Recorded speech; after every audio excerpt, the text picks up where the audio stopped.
Welcome to United Uncle. Welcome to United Uncle. Today we talk about the Premier League.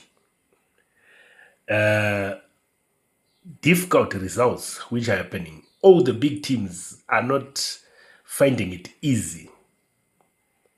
Manchester United won 4-2, but Chelsea, Liverpool, Man City all lost. Who knew that there will be a weekend whereby Chelsea, Liverpool, Man City, they all lose? That's the beauty of the Premier League. It was a week whereby Sean Dyche was appointed. He started well. He played against FC Porto. They managed to win in the Europa League. But his first game in the Premier League didn't go the way he wanted it to go. They lost to Bournemouth 2 goals. There were good goals in that match, one from a direct corner kick. We can't blame him. He was against the ref decisions because it was not supposed to be a corner out. It was not supposed to be a corner kick, but the ref gave it. So I feel for Dyche. He couldn't do his perfect first match, but he's got time to rectify his mistakes when he faces Manchester United at home next weekend.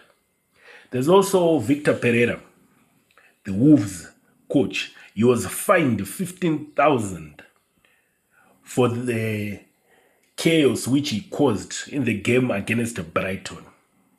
They fined him 15,000. You remember he kicked the ball into the terrace and it hit somebody and he was given a red card. On top of that, they managed to fine him £15,000.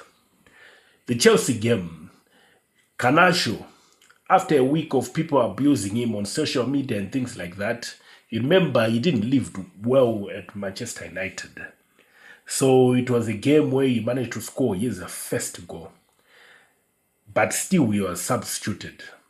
It's not going well for the ex-Manchester United players in the Premier League. Because we can talk of Sancho also. Sancho was brought in the first half and later substituted in the second half. So he didn't even acknowledge the coach when he was being substituted. We can understand. It's painful that you get in and you are subbed off. Elanga also at Newcastle, he just having a cameo role. We thought he's gonna play every minute like what he was doing at Nottingham Forest, but at Newcastle it's proving to be difficult for Elanga. Also, the match Arsenal versus Crystal Palace, there is a derby. The match finished 1-0 in favor of Arsenal, but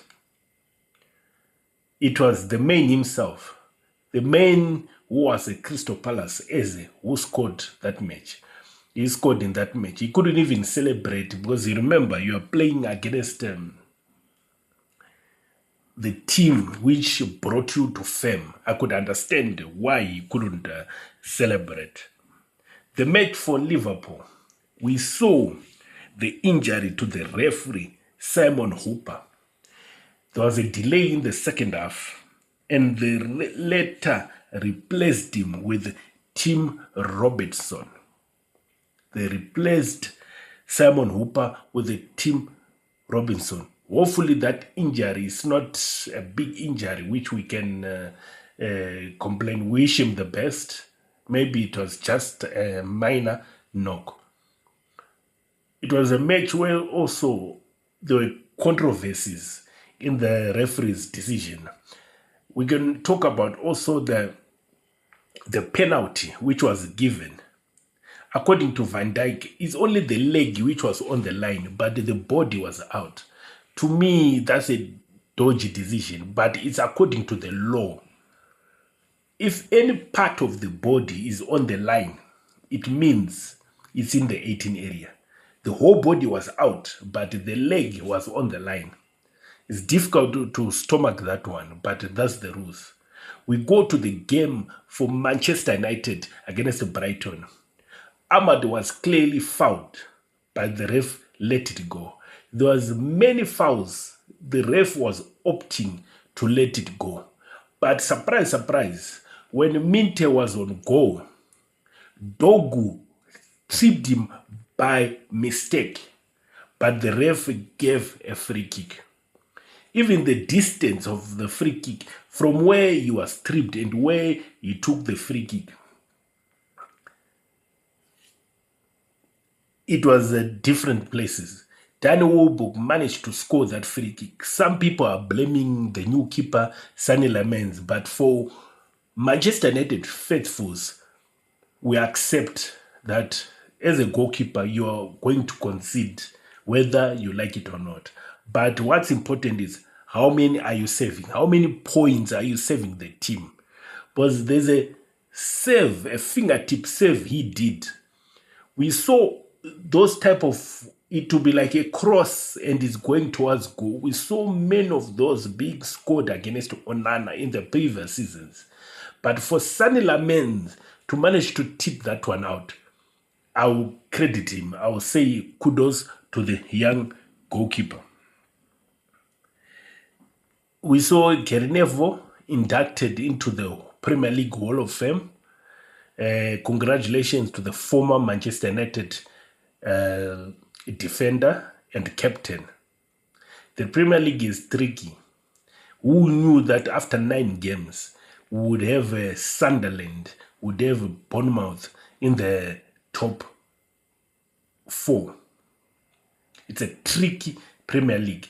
I don't think Arsenal will go unchallenged. They're going to have also a period whereby they'll trip.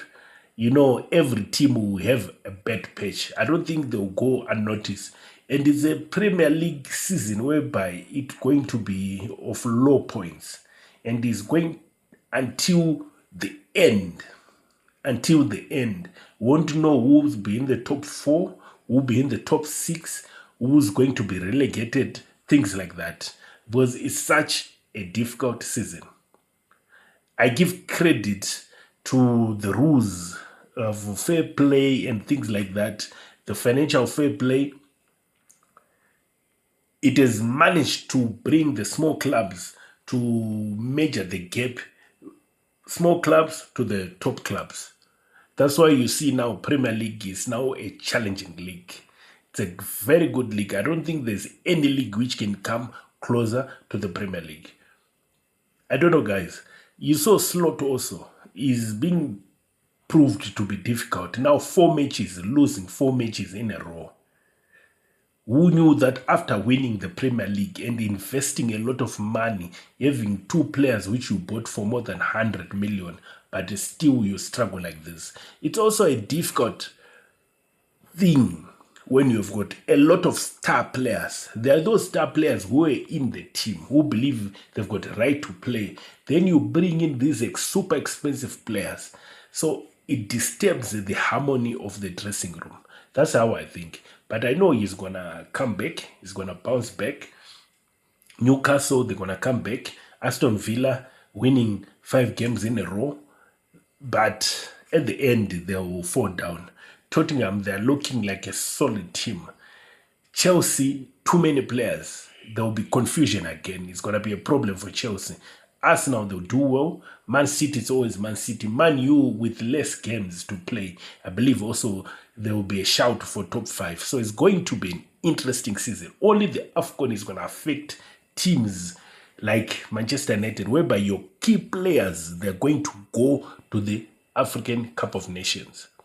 It's something CAF and the European teams, they need to UEFA, FIFA, how we can play around with this calendar.